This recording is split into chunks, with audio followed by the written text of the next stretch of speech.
Assalamualaikum Abang. Waalaikumsalam warahmatullahi wabarakatuh. Yuk, ada apa lagi nih? Aku mau tanya lagi nih Bang, terkait pagar laut Bang. Pagar laut ini Oke. sendiri kan pidana ya Bang katanya Bang. Iya, ada pidananya. Kemarin seperti saya terangkan ya, ada pidananya. Ya, oke.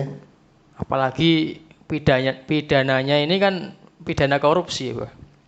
Dan kita tahu sendiri bahwa 30 km itu bukan jarak yang kecil Bang.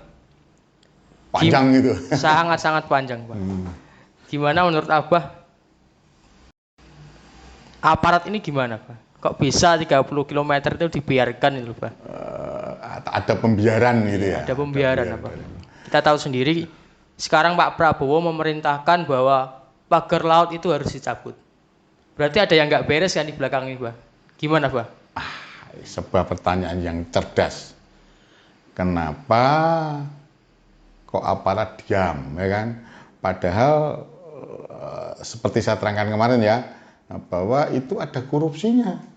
Ada pidananya, korupsi lagi. Saya katakan itu korupsi. Saya yakin itu korupsi tidak mungkin gratisan itu. Terus yang kedua, Pak Prabowo dengan sangat tegas ya, dengan sangat tegas dan dengan sangat jelas memerintahkan ini kepada TNI ini khususnya untuk segera mencabut apapun siapapun yang di belakangnya, di depan atau di belakangnya, kan gitu kan. Ya kan, pertanyaanmu terus apa gunanya aparat nih dan kenapa tidak ada pencegahan kalau ada pidananya.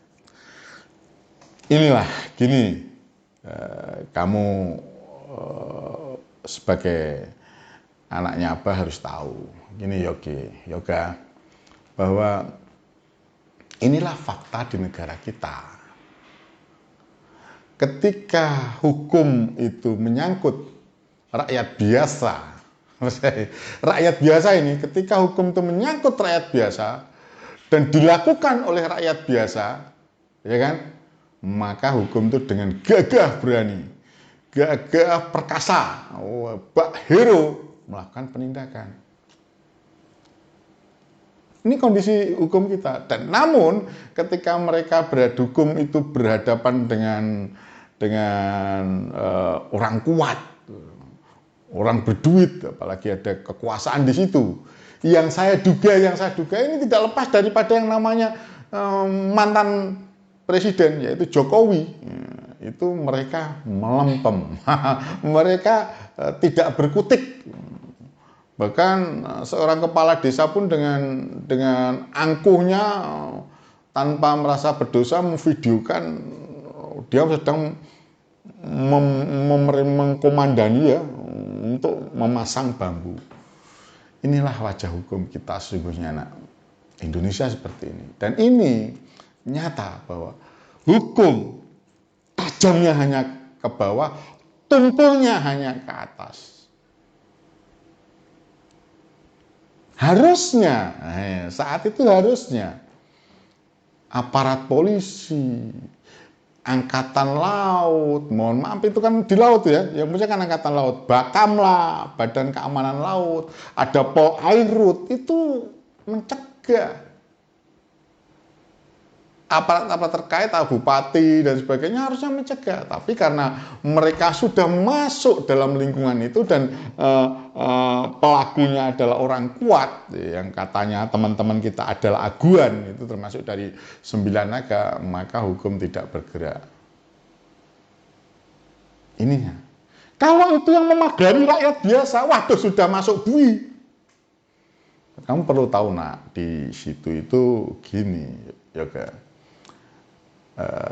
Di peristiwa itu, di peristiwa pagar laut yang Abah dengar ya, yang Abah dengar itu ada rakyat-rakyat yang protes itu akhirnya dikriminalisasi. Ada beberapa rekan dari Lembaga Bantuan Hukum Muhammadiyah yang Abah kenal itu bercerita fakta-fakta teman mereka banyak orang-orang yang dikriminalisasi karena melawan aguan, melawan pemagaran laut ini ada. Dan yang sampai sekarang kalau nyata terjadi seperti ini, yang saya yang Bapak ini sebagai praktisi hukum nih, abahmu sendiri ya sebagai praktisi hukum itu bertanya, terus kemarin berarti yang melawan itu lantas dikriminalisasi itu salahnya apa? Dan kalau sudah sampai diputuskan mereka bersalah, nilai putusannya bagaimana? Ini yang perlu ditanyakan, nilai putusannya ini bagaimana? Benar nggak? Ini peradilan sesat, kriminalisasi benar ya? Kalau sampai itu ada putusan kriminalisasi benar, terus sanksinya apa? Ini seperti kejadian peristiwa Verdi Sambo, obstruction of justice, menutup-nutupi kejahatan, membela kejahatan. Ini peristiwa ini sudah sampai di situ, nak. Ini bukan main-main. Gitu. Makanya pertanyaan kamu bagus sekali. Ini kamu semester 3 ya sudah bisa berpikir seperti itu. Bapak bahkan berpikirnya terus terang, ini kemarin ini polisi ada di mana? Kan ini. Terus apa yang dilakukan oleh polisi? Ini pertanyaan sama dengan banyak orang yang melihat peristiwa ini. Bapak mengamati, terus polisi ada di mana? Dan anehnya, menjadi sebuah pertanyaan, kamu tahu nak? Gini, bahwa Polisian Republik Indonesia itu sudah terkenal jago menangkap teroris. Teroris sembunyi dimanapun, katakanlah di lubang semut pun akan ketahuan dan ketangkap. Tapi, kamu tahu nggak? Sampai sekarang, seperti tidak ada yang mengetahui siapa sesungguhnya pemilik daripada pagar laut itu. Mereka katakan itu punyanya nelayan swadaya, tapi ternyata timbul terbit sertifikat. Nah, masa swadaya? Ya maaf aja ya, tidak logika, tidak masuk akal dan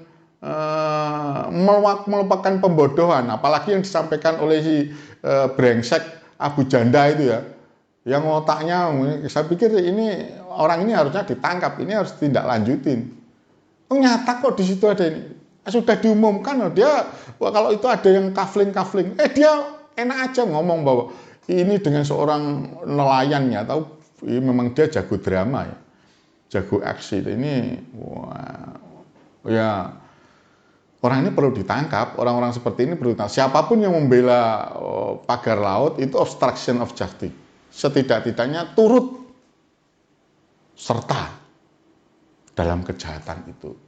Nyata itu, pemiliknya ada.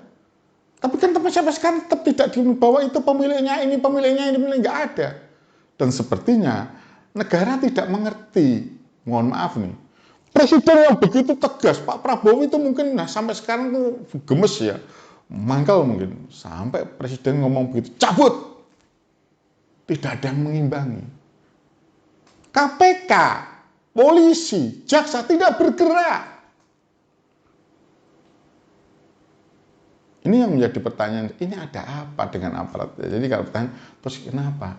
Ya memang jangankan kamu tanya dari belakang, sekarang ininya saja sampai sekarang KPK tidak bergerak. Sampai sekarang ini saja polisi tidak bergerak. Sampai sekarang aja jaksa tidak bergerak.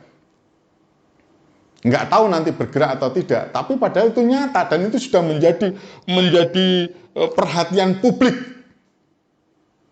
Inilah aparat penegak hukum kita. Tajamnya hanya kepada rakyat biasa. Yakin Abah ini udah termasuk katanya orang-orang termasuk pengacara lama ya, dari 94 menjadi direktur Biro Bantuan BBH, Biro Bantuan Hukum Universitas Muhammadiyah sampai sekarang.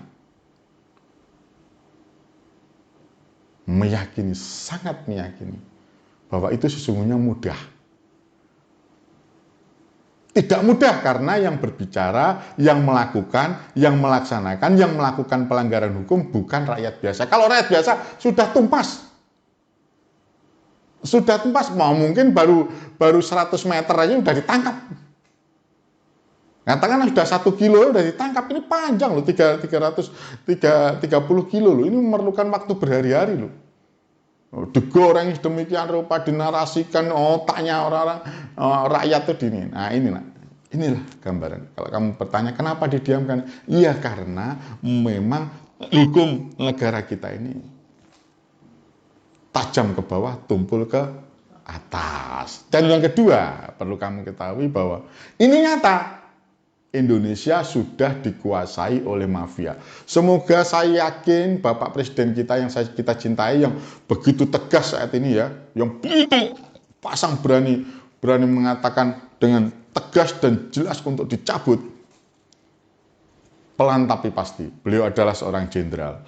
Beliau adalah seorang pejuang. Beliau adalah seorang patriotik.